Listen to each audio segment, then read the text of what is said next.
ses ancêtres, évidemment, ont ramé aux galères, ont été pendus sur la place du Peyron à Montpellier. Bonjour Nelly Duret. Bonjour. Merci de nous recevoir au Salon protestant du livre entre deux séances de signature pour votre dernier ouvrage aux éditions Ampélos, Augustine Soubeyran. C'est une Cévenole et vous allez nous emmener en Australie. Elle est de Saint-Jean-du-Gard, Augustine Soubeyran.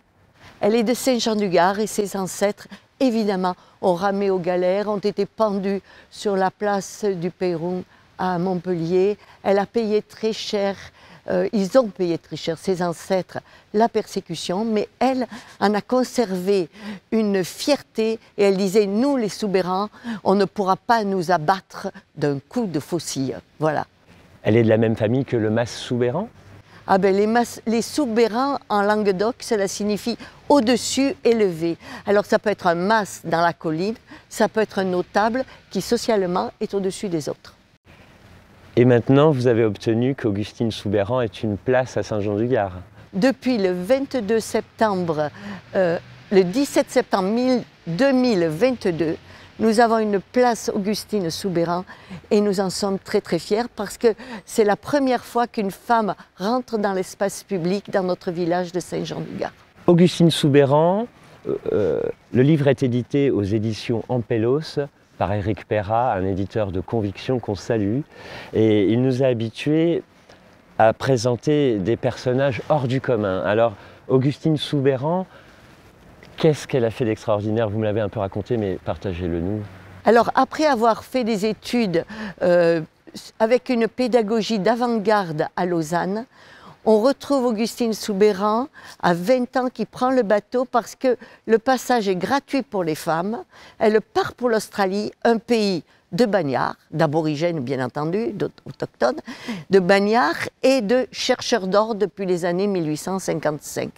Et voilà notre Augustine à 20 ans qui part toute seule, sans parents, sans argent, sans amis, qui prend ce bateau gratuit. Et là-bas, elle va faire une vie extraordinaire puisqu'elle va participer, elle va être la première secrétaire de l'Alliance française, donc elle participe à la fondation de l'Alliance française. Elle monte une école qui aujourd'hui encore est l'école la plus cotée de Sydney, une école de filles qui s'appelle Kambala. Et puis, elle va ensuite, au moment de la guerre de 14-18, lever en Australie un véritable trésor de guerre, 6 millions de francs or, qu'elle ramènera en France à 2 reprises et qu'elle va distribuer en fondant 2 orphelinats. Et puis, elle va aider à remonter tous les villages qui ont été détruits par la guerre sur le front des Ardennes et le front de l'Est. Une œuvre extraordinaire que l'on découvre dans votre livre, Nelly Duret, Augustine Soubeyran, une Cévenole et philanthrope féministe en Australie. Et vous écrivez, cette femme de la belle époque est libre et fière. Oui, une femme qui a vécu comme un homme à l'époque. Elle est à l'origine d'établissements scolaires en France. Oui, Kambala, où elle va appliquer une pédagogie tout à fait d'avant-garde. Alors, je suis allée à l'invitation de l'Alliance française en Australie cette année, et là-bas, à l'université, au département français, j'ai fait une causerie justement sur la pédagogie de l'école Vinet, école supérieure de filles à Lausanne, qu'elle avait pratiquée, qu'elle avait connue et pratiquée. Et c'est assez passionnant, voilà. Elle a donc pris son modèle pédagogique dans l'école de jeunes filles d'Alexandre Vinet. Oui, absolument.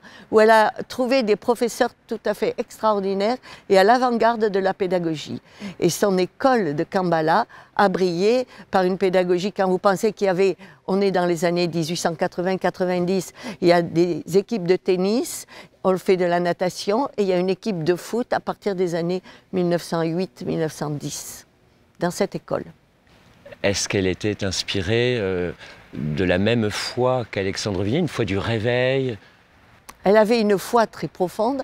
Quand elle ramène l'argent en France, elle prend contact avec Gabrielle Piot, qui était la femme de Franck Piot, c'est-à-dire le fondateur du musée du désert.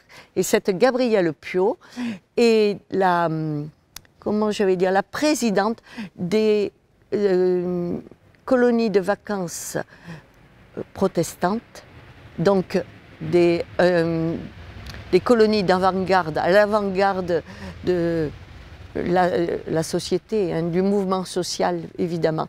Et ces colonies de vacances, elle va les transformer en orphelinat qu'elle appellera Australie et Waratah.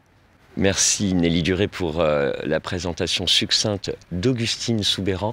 Peut-être un dernier détail sur sa vie, sur cette biographie d'une Cévenole et philanthrope féministe en Australie, d'origine de Saint-Jean-du-Gard. Un petit détail pour qu'on se jette sur le livre à juste titre.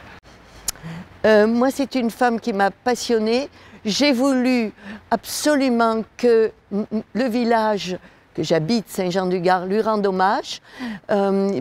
Personne ne la connaissait, elle était aux abonnés absents. J'ai été très surprise qu'aucun historien du village n'en ait jamais parlé.